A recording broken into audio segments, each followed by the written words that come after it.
Hello everyone, Shinto Bean here playing some more Warhammer combat cards, and here we are at the beginning of a new season. This is the end of November 2023, and the new Battle Pass is Canoptek themed. So we've got some Necron cards, and people have been quick to point out that there are actually no new cards in this Battle Pass, unfortunately. You can get copies of two Warlords, Imhotep the Stormlord, who has new art using the new model, which personally I don't like as much as the old one.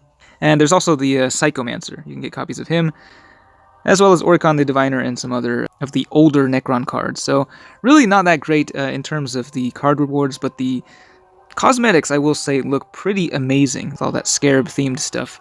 It does look really nice, but yeah, I mean, the new cards is a big part of the draw for the Battle Pass, so I haven't actually purchased the last few because of sort of the lack of interesting or new cards.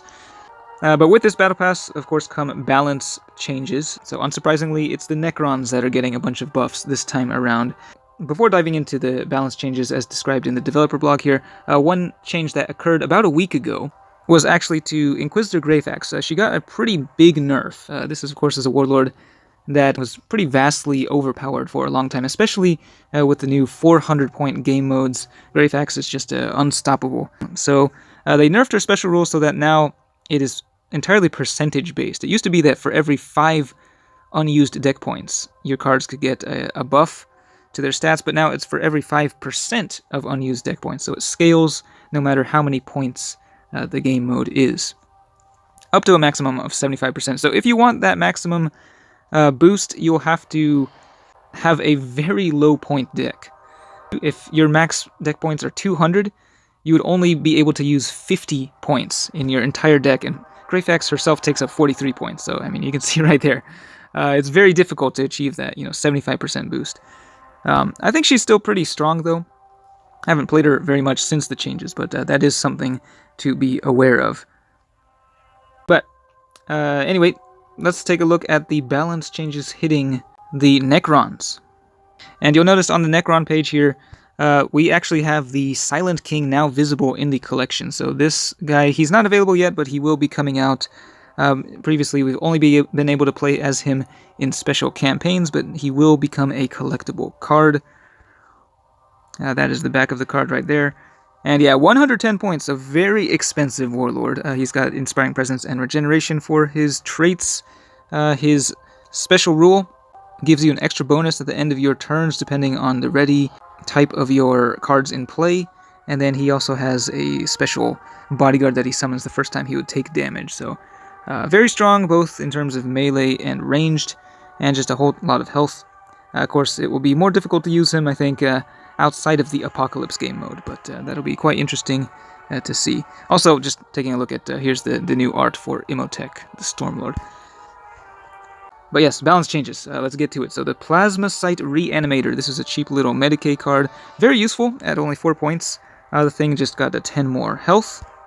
And then we've got the Flayed one. This one is getting a boost to his melee, plus 10 melee.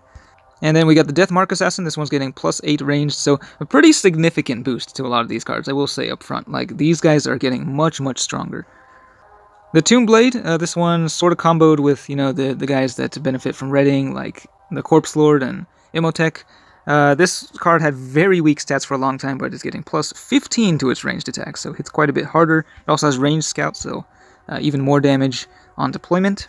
The Canoptek Wraith has been buffed before, but it's getting buffed again, plus 10 to its melee attack. And then we've got the Triarch Praetorian. This is the melee version. It's getting a pretty significant boost. Plus 10 health, plus 5 ranged, and plus 5 melee. This is perhaps one of the biggest changes here. Massive boost to the Royal Warden. Plus 30 health, plus 10 ranged, and plus 5 melee.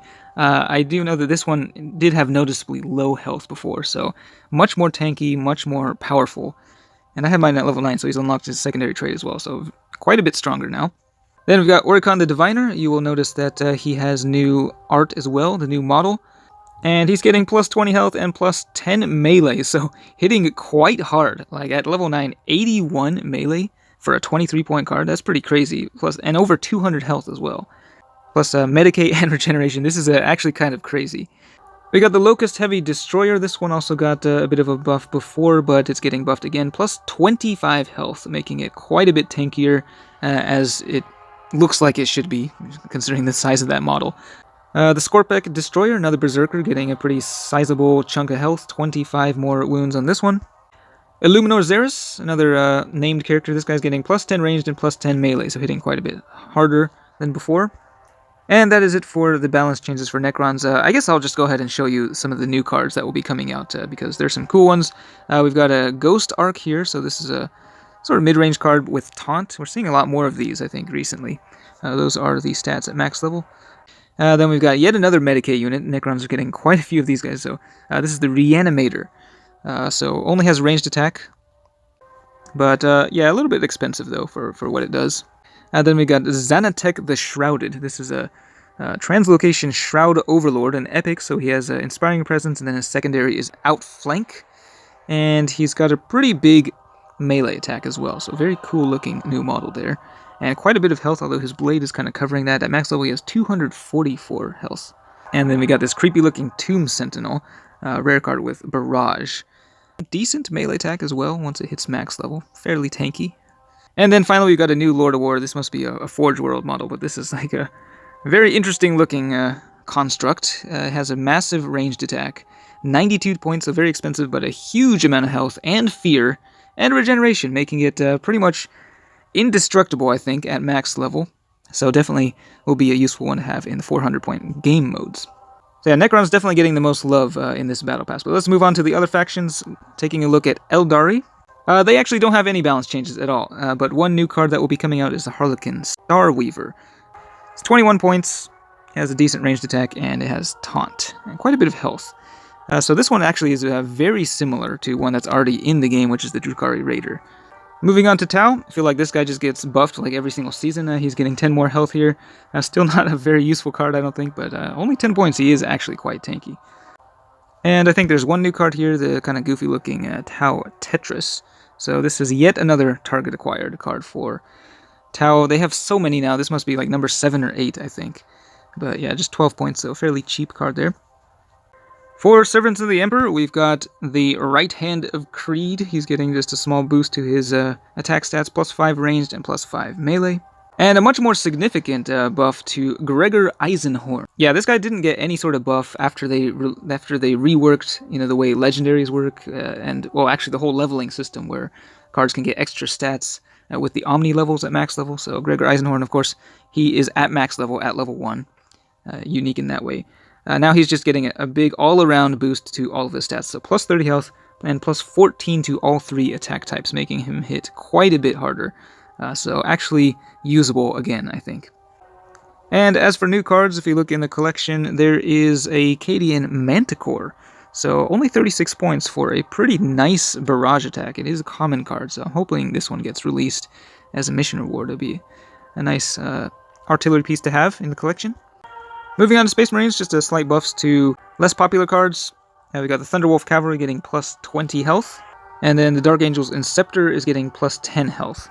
And believe it or not, I don't think there are actually any new Space Marine cards showing up in the collection, but there are a whole lot that have been released recently. I think there's, 4, 8, 12, 16, 20, 24, 26 cards that I do not own currently, just from Space Marines. Moving on to Chaos. We got this little 7-point dude with Inspiring Presence. He's getting plus 4 to his ranged attack and plus 4 health. And then the big War Dog Brigand, this one is getting plus 10 to its ranged attack. Looking through here, the only one that I don't think I've seen before is this one, the Black Legion Master of Possession. All 3 attack types and Inspiring Presence. 30 points, so he's a little bit expensive. He also unlocks Scout at level 9, but you don't actually know what his ready type is, unless you go to the deck editor. So I guess it's a mystery what he does with that ready. But a very cool looking model there. Orcs are not getting any changes to their units, and they also have no new cards. For Tyranids, the Kelemorph is getting plus 15 health and plus 8 to its ranged attack, so pretty decent boost for this guy. And then the Ridge Runner is getting plus 30 health and plus 12 to its ranged attack, so making it much more tanky.